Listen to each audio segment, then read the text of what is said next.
शान्तानन्दगुरुं देवं सच्चिदानन्दविग्रहं सर्वदा सुप्रसन्नं तं ह्यवधूतं समाश्रये।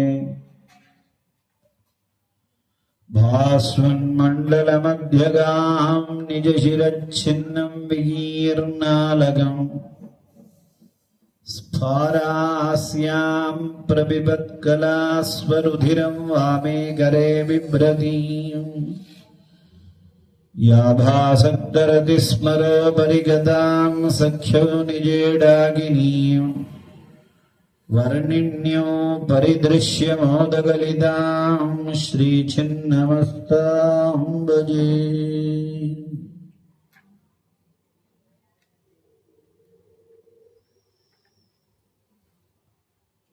அனைத்து குருமார்களுடைய பரிபூர்ண அனுகிரகத்தினாலையும் ஜெகன்மாதா புவனேஸ்வரி தேவியினுடைய திருவருட்கருணையினாலும் தொடர்ந்து நடைபெற்று வரக்கூடிய சண்டி மகா யாகத்தில் இன்றைய தினம் சின்னமஸ்தா மந்திர சகித சண்டி ஹோமமானது செய்யப்பட்டது. மகாவிஷ்ணு தச அவதாரம் எடுத்ததற்கு உறுதுணையாக 10 தேவிகள் இருந்தார்கள் என்று புராணங்கள்லாம் கூறுகிறது. அதன்படி இன்றைய தினம் மனித வாழ்க்கையில் ஏற்படக்கூடிய கஷ்டங்கள் அனைத்தும் துன்பங்கள் அனைத்தும் விலக வேண்டும் என்பதற்காக சின்னமஸ்தா மந்திர சகித சண்டி ஹோமமானது செய்யப்பட்டது. இந்த மந்திரங்கள்லாம் தொற்று தொட்டு 4 யுகங்களாகவே நமக்காக மகரிஷிகள் கொடுத்து அருளி இருக்கிறார்கள். வேத சிவ சிவோ வேதா வேதாத்தியாயி சதா சிவா யஸ்ய நிஸ்வசிதம் வேதாஹ. பரமேஸ்வரன் வேதங்களை கொடுத்தார் என்று சொல்லுவார்கள். பரமேஸ்வரனுடைய மூச்சு காற்றுதான் ரிக்கஜு சாம அதர்வண வேதம் என்று சொல்லக்கூடிய 4 வேதங்கள். அப்புறம் இதிகாசம், புராணம், ஸ்ருதி ஸ்மிருதி புராண இதிகாசம், தர்மசாஸ்திரம், இதெல்லாம் தொடர்ந்து வந்த மகரிஷிகள் நமக்காக வழிகாட்டி உள்ளார்கள். நாம சாதாரணமா பூணல் மாத்திக்கும் பொழுதே என்ன சொல்றோம்னா, ஸ்ரௌத ஸ்மார்த்த விஹித நித்திய கர்ம அனுஷ்டான சதாச்சார யோகியதா சித்தியர்த்தம் அப்படின்னா எல்லாரும் பூணலை மாற்றிக்கொள்கிறோம்.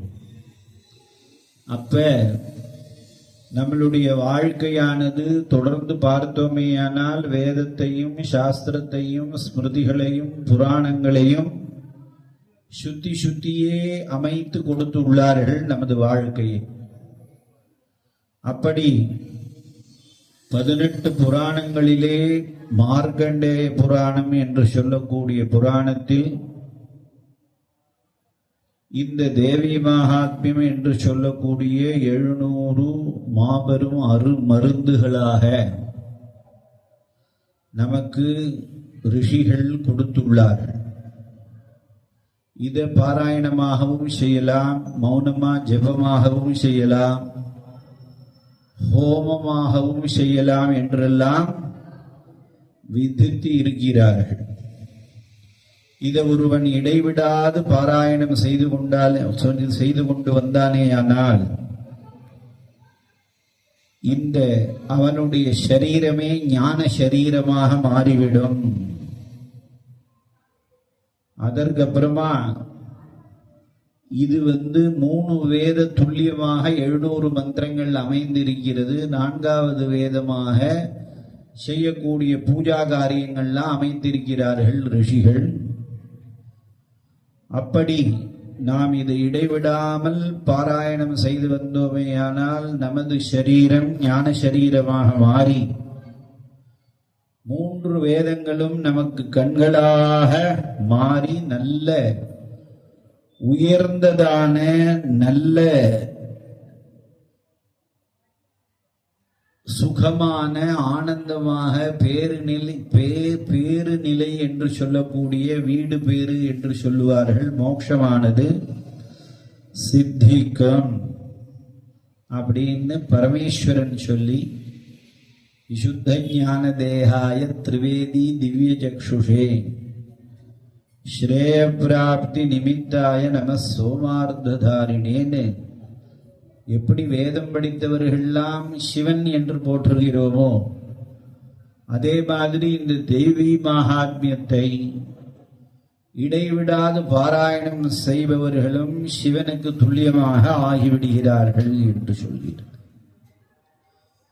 அதுக்கப்புறம் உலகத்தில் உண்டான அத்தனை மந்திரங்களுக்கும் அபிகீலனம் என்று சொல்லக்கூடிய இந்த கீலக ஸ்தோத்திரத்தை ஒரு மனதோட யாரு ஜபம் பண்ணுகிறாரோ அவனுக்கு சகல க்ஷேமமும் மோட்சமும் கிடைக்கும். அதற்கப்புறமாக எல்லா விதமான மந்திர சித்திகளும் அவனை வந்து அடைகின்றன. மணி மந்திர ஔஷதம் என்று சொல்வார்கள். இந்த தேவி மகாத்மியத்தை இடைவிடாமல் ஒருவன் பாராயணம் செய்து வந்தானேயானால் அவனுக்கு இந்த தேவி மகாத்மிய மந்திரமே போதுமானது. மணியும் தேவையில்லை, மூலிகைகளும் தேவையில்லை, ரக்ஷைங்கிறதும் தேவையில்லை. இது ஏன்னா உலகத்துக்கெல்லாம் பரம மங்களத்தை கொடுக்கக்கூடியது. இதை யாரெல்லாம் உபாசனை செய்திருக்கிறார்கள் என்றால், இந்திரனை தேடி இந்திராணி ஜபம் செய்து இந்திரனை கண்டுபிடித்து இந்திரனுடன் ஆனந்தமாக இருந்துள்ளார். அதே மாதிரி என்னென்ன பலன்கள் வேணுமோ அந்த பலன்களை உத்தேசித்து ஜபம் செய்து இந்த தேவி மகாத்மியத்தை பாராயணம் செய்து எல்லா நன்மைகளையும் தேவர்களும் கூட அடைந்துள்ளார்கள். ததாதி பிரதிகிருண்ணாதி நானிய சைஷா பிரசீததி. நாம என்ன சம்பாதித்து கொண்டு வந்தோமே ஆனால் கூட அதை தேவியினிடத்தில் சமர்ப்பணம் செய்து, அம்மா உன்னுடைய அருட்சக்தியினால நான் சம்பாதித்து வந்த பொருள் பூரா உங்கள்கிட்டயே அர்ப்பணம் பண்றேன். அதிலேருந்து எடுத்து கொஞ்சம் கொஞ்சமா என்னுடைய வாழ்க்கை தேவைக்காக ததாதி பிரதிகிருண்ணாதி, நீ கொடுக்கிறாய் என்ற எண்ணத்தோடு நான் செலவழிக்கிறேன் என்று ஒருவன் செலவழித்தானேயானால் அவனுடைய வீட்டில் எப்பொழுதுமே லக்ஷ்மி குடிகொண்டு இருப்பாள் என்றெல்லாம் நமக்கு இந்த கீலக மந்திரத்தில் சொல்லி கொடுக்கிறார்கள். அப்படி ஒருவன் சம்பாதித்த பொருளை அம்பிகையினிடம் சமர்ப்பித்து செலவழித்தானேயானால் அந்த தேவியானவள் மிகவும் சந்தோஷமடைந்து அவனுக்கு என்னென்ன சுகங்கள் வேணுமோ அத்தனையும் கொடுத்து அவனை எப்பொழுதும் மகிழ்ச்சியாக இருக்க வைக்கிறாள். சசித்த சகனசோபி கந்தர்வோ ஜாயத்தே வனி. அதனால தேவ கந்தர்வனுக்கு என்னென்ன ஒரு சுகங்கள் கிடைக்குமோ அத்தனையும் இந்த தேவி மகாத்மிய பாராயணத்தை கேட்பதனால கிடைக்கும். இந்த சண்டி ஹோமத்தை தரிசிப்பதனால கிடைக்கும். சண்டி ஹோமத்தை செய்வதனால கண்டிப்பாக கிடைக்கும். சௌபாகியாதிஜ யத் கிஞ்சித் திருஷ்யதே லலனாஜனே தத் சர்வம் தத் பிரசாதேன தேன ஜாப்யமிதம் சுபம் ஐஸ்வர்யம் யத் பிரசாதேன சௌபாகியம் ஆரோக்கிய சம்பதா. அம்பாளுடைய அனுகிரகத்தினால சகலவிதமான ஐஸ்வர்யங்களும் கிடைத்து அம்பாளுடைய பிரசாதமாக நல்ல சௌபாகியமும் ஆரோக்கியமும் அனைத்து விதமான சம்பத்துகளும் கிடைக்கும் என்று இந்த கீலக ஸ்தோத்திரத்தில் மகரிஷிகள் நமக்காக அறிவுறுத்தி உள்ளார்கள். அதே மாதிரி 4வது அத்தியாயத்தில் நாம் பார்த்தோமே ஆனால் பித்ரு காரியங்கள் சரிவர நாம செய்ய முடியவில்லை என்றால் கூட இந்த தேவி மகாத்மிய ஹோமமும் பாராயணமும் செய்வதனால் ஸ்வாஹா சிவை பிதிருகணஸ்ய திருப்தி ஹேது உச்சாரியசே த்வமத ஏவ ஜனைஸ்வதாஜ. பிதற்கெல்லாமும் இந்த ஹோமத்தினால பிரீத்தி அடைந்து நமக்கு அனுகிரகம் செய்கிறாள். பிரம்ம விஷ்ணு சிவஸ்வரூபமாக இருக்கக்கூடிய ஆதி மகாகாளி, ஆதி மகாலட்சுமி, ஆதி மகா சரஸ்வதி தேவியினுடைய பரிபூர்ண அனுகிரகம் இந்த ஹோமத்தினால எல்லோருக்கும் கிடைக்கிறது என்று மகரிஷிகள் மார்க்கண்டேய புராணத்தில் கூறியுள்ளார்கள். அதனை தொடர்ந்து அனைத்து குருமார்களும் அனைத்து மடாதிபதிகளும் இந்த ஹோமத்தை செய்து வருகிறார்கள். அதில் குறிப்பாக 1956 ஆண்டு முதல் சத்குரு சாந்தானந்த சுவாமி அவர்கள் தினந்தோறும் இதை பாராயணம் செய்ய சொல்லி நடப்பன ஊர்வன பரப்பன அசைவன அத்தனை 27 நட்சத்திரத்தில் தான் பிறந்திருக்க வேண்டும். அந்த 27 நட்சத்திரத்துக்குமே சங்கல்பத்தை எழுதி தினமும் அந்த சங்கல்பத்தை செய்து கொண்டு உலகம் பூரா நன்றாக இருக்கணும் அப்படின்னு எல்லோரும் இன்புற்று இருக்கணுங்கிறதுக்காகவே சாந்தானந்த மகா சுவாமி அவர்கள் தொடர்ந்து இந்த ஹோமங்களை வலியுறுத்தி ஆங்காங்கு செய்து வந்தார்கள். சுவாமி அவர்கள் அவருடைய குருநாதர் சமாதி தத்தகிரியிலையும் கைங்கரியங்கள்லாம் செய்து அங்கேயும் முருகரெல்லாம் ஸ்தாபனம் செய்திருக்கிறார். புதுக்கோட்டையில் ஜெகன்மாதா புவனேஸ்வரியை ஸ்தாபனம் செய்து 83ஆம் ஆண்டு தத்தகிரி என்று சொல்லக்கூடிய நாமக்கல்லுக்கு அருகே இருக்கக்கூடிய இடத்துல அங்கேயும் பிரம்மாண்ட விக்கிரகங்கள்லாம் ஸ்தாபனம் செய்து 67ஆம் ஆண்டு ஓம் ஸ்ரீ ஸ்கந்தாசிரமம் என்று சேலத்தில் ஒரு பெரிய ஸ்தாபனத்தை ஏற்படுத்தி அதனை தொடர்ந்து 94ஆம் ஆண்டு சென்னைக்கு நிறைய வர ஆரம்பித்து அதிலேருந்து 2002ஆம் ஆண்டு வரை ராஜகீழ்பாகத்தில் ஓம் ஸ்ரீ ஸ்கந்தாசிரமத்தில் அனைத்து தேவதையும் ஆதிசங்கரால் வழிவகுத்து கொடுக்கப்பட்ட ஷண்மத தேவதைகளையும் அங்கே பிரதிஷ்டை செய்து அங்கே தினமும் மக்கள் பயமெல்லாம் போகணும், திருஷ்டி தோஷங்கள்லாம் போகணும்னு தொடர்ந்து சரபேஸ்வர மந்திர சகித பிரதிங்கிரா ஹோமங்கள்லாம் இன்றைய தினம் கூட நடந்து வருகிறது. அதனால இது அத்தனையுமே மகரிஷிகளுடைய ஒரு வாக்குனால அவர்களுடைய அனுகிரகத்தினால குருமார்கள் வழி வழியாக செய்து வந்த பணிகளை தொடர்ந்து செய்து வருகிறோம்.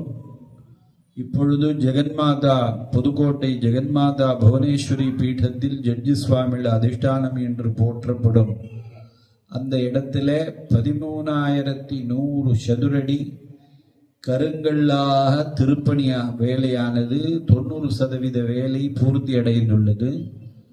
அதில் ஆரம்மா ரவிச்சந்திரன்கிற ஸ்தபதி தான் நம்ம ஓங்காரானந்த மகா சுவாமிகள் அவர்கள் அருட்சங்கல்பம் ஏற்றவுடன் அவர் தான் அத்தனைக்கும் வரைபடங்கள்லாம் கொடுத்து எல்லாம் பண்ணி அதிலேருந்து இதுவரைக்கும் இந்த வேலையை திறம்பட ரவிச்சந்திரன் ஸ்தபதி அவர்கள் குழுவினர்கள்லாம் சேர்ந்து போன மாதம்தான் அந்த 13,100 சதுரடியும் மேலே பூரா ஆவரணத்தை அப்படியே கல்லை போட்டு அப்படியே திருப்பணியை பூர்த்தி செய்து இருக்கிறார்கள். இன்னும் சிற்சில வேலைகள் அங்கே பாக்கி இருக்கிறது. அதுக்காக ஒரு விண்ணப்பங்கள்லாம் தயார் பண்ணி எல்லாருக்கும் கொடுத்துட்டுருக்கோம். வருகிற மார்ச் மாதம் 19ஆம் தேதி அன்று சாந்தானந்த யஜ்ஞாலயாவில் புவனேஸ்வரியை ஸ்தாபனம் செய்து வைத்திருக்கிறோம். அந்த இடத்துல பாலாலயமானது நடைபெறுகிறது. அதனை தொடர்ந்து வருகிற ஜூன் மாதம் 1, 2, 3, 4, 5 நாட்களுக்கு விசேஷமாக 8 கால யாகசால பூஜையுடன் மந்திர நியாசங்கள்லாம் செய்து பிராண தத்துவ ஹோமம், கலாஹோமம், மூர்த்தி ஹோமங்கள்லாம் செய்யப்பட்டு ஸ்ரீ அபீஷ்டவரத மகாகணபதி, பஞ்சமுக ஹேரம்ப கணபதி, பஞ்சமுகத்தோட பஞ்சமுக விஸ்வகர்மா தேவத்தச்சர்கள்லாம் புடை சூழ, அதுக்கப்புறம் பஞ்சமுக ஆஞ்சநேயர், ஞானஸ்கந்த முருகர், குருபீடங்கள், தட்சிணாமூர்த்தி, தட்சிண காளிகாதேவி, சொர்ணாகர்ஷண பைரவர், தன்வந்தரி மகாவிஷ்ணு, க்ஷேத்திரபாலர் என்று சொல்லக்கூடிய பொற்பனகோட்ட முனீஸ்வரர், விஸ்வேஸ்வர காசி விஸ்வநாத பஞ்சகம், அதற்கு அப்புறமா 126 வருஷத்துக்கு முன்னாடி சமாதியான ஜட்ஜி சுவாமிகள் என்று போற்றப்படும் சதாசிவ பிரம்மேந்திர சரஸ்வதி அவதூத சுவாமிகள் சமாதி அதிஷ்டானம், கைவல்யானந்த சுவாமிகளுடைய சமாதி அதிஷ்டானம், ஜெகன்மாதா புவனேஸ்வரி, ஸ்ரீசக்கர பூர்ண மகாமேரு, அதுக்கப்புறமா அந்த புவனேஸ்வரிக்கு எதிர்த்தா மாதிரி 18 கையில அஷ்டாதச புஜ மகாலட்சுமி துர்காதேவி, அதற்கு முன்பாக ஹோமகுண்டங்கள்லாம் அமைத்து அந்த இடத்திலே நல்ல விமர்சையாக கும்பாபிஷேகம் நடைபெறப் போகிறது. கும்பாபிஷேகம் முடிந்த மறுநாளிலிருந்து 48 நாட்களுக்கு தொடர்ந்து பரிவார தேவதா ஹோமங்களும் புவனேஸ்வரி மூலமந்திர சகித சண்டி ஹோமமும் ஒவ்வொரு நாளும் அங்கு நடைபெறப் போகிறது.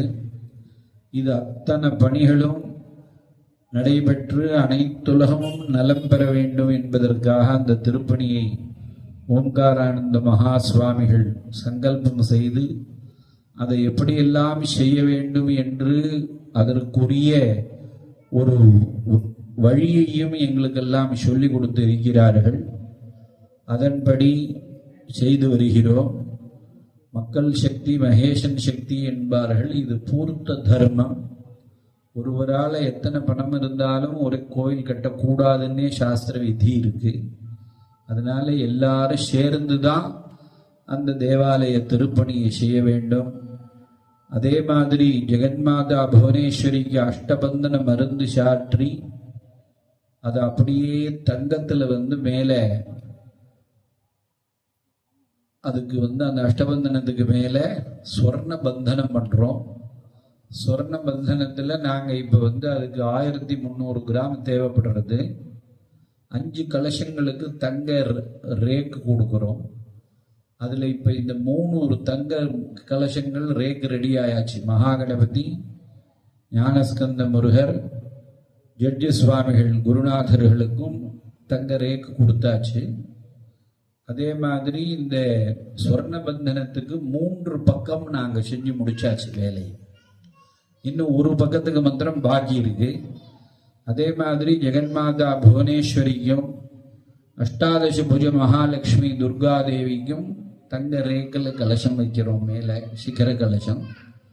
அதனால யார் யாருனால என்னென்ன கைங்கரியங்களில் பங்கு கொள்ள முடியுமோ அதில் அத்தனையிலையும் பங்கு கொண்டு எல்லாம் வல்ல சத்குருநாதர்களுடைய அனுகிரகத்தையும் ஜெகன்மாதாவினுடைய பரிபூர்ண கிருபா கடாட்சத்தையும் பெற்று வாழையடி வாழையாக வளர்ந்து தொடர்ந்து இந்த கும்பாபிஷேகத்தில் கலந்தக்கூடிய குடும்பங்கள் அனைத்தும் ஜெகன்மாதா புவனேஸ்வரிக்கு தொன்று செய்து சகல க்ஷேமங்களையும் அடைய வேண்டும் என்று பிரார்த்தனை செய்து வாழ்த்துவோமாக. தொடர்ந்து இங்கே இன்னும் 4ஆம் தேதி வரை இந்த ஹோமமானது நடைபெற உள்ளது. 4ஆம் தேதி அன்று மாலை சாம்ராஜ்ய லக்ஷ்மி, கமலாத்மிகா லக்ஷ்மி மந்திர சகித, புவனேஸ்வரி மந்திர சகித சண்டி ஹோமமானது செய்யப்பட்டு விசேஷ மகா பூர்ணாகுதிகளோட இந்த சண்டி ஹோமமானது நிறைவு பெறும். தொடர்ந்து எல்லோரும் வருகை தந்து அம்பிகையினுடைய அருளை பெற்று சுகானந்த சுகவாழ்வு வாழ அழைப்போமாக. ஜெய் குருதத்தா, ஸ்ரீ குருதத்தா.